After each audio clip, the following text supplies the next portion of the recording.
আজকে আমি বাড়িতে তৈরি করলাম গাজরের হালুয়া। কিভাবে তৈরি করলাম চলো তোমাদের দেখাই। আমি কয়েকটি গাজর নিয়েছি। গাজরগুলির ছাল ভালো করে তুলে একটি জলপূর্ণ পাত্রে রেখে গাজরগুলি ধুয়ে নিলাম। সঙ্গে ছিল একটি কুর্নি। কুর্নি দিয়ে গাজরগুলিকে কুড়িয়ে নিলাম। কুড়িয়ে নেওয়া গাজরগুলি একটি পাত্রে রেখেছি। সঙ্গে রয়েছে সাদা তেল, কাজু বাদাম, কিশমিশ, চিনি, এলাচ, তেজপাতা, গুঁড়ো দুধ, ঘি ও লিকুইড দুধ। আমি একটি কড়াই নিলাম। কড়াইতে পরিমাণ মতো সাদা তেল ঢেলে দিলাম। সাদা তেলে 1 চামচ কি 1.5 চামচ ঘি মিশিয়ে দিলাম। এরপর গরম হওয়া তেলে কুড়িয়ে রাখা গাজর ঢেলে দিলাম। তারপর একটি খুন্তি দিয়ে নাড়াতে থাকলাম।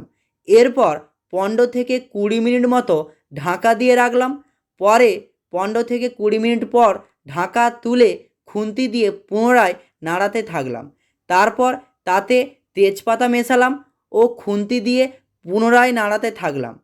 আরও 10 মিনিট মতো ঢাকা দিয়ে রাখলাম যাতে সম্পূর্ণ জল গাজর থেকে বেরিয়ে যায় ও গাজর ঠিকমতো সেদ্ধ হয়।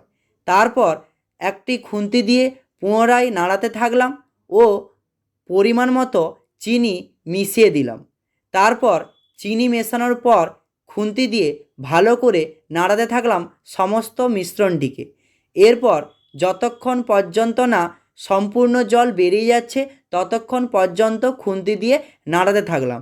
এরপর লিকুইড দুধ মিশিয়ে খুন্তি দিয়ে ভালো করে নাড়াতে থাকলাম। পরে পরিমাণ মতো গুঁড়ো দুধ মিশিয়ে দিলাম ও খুন্তি দিয়ে ভালো করে নাড়াতে থাকলাম। এরপর যখন জলটা সম্পূর্ণ মরে গিয়ে শক্ত হয়ে আসবে হালকা, তখন গুঁড়ো এলাচ মিশিয়ে দিয়ে খুন্তি দিয়ে ভালো করে নাড়াবো।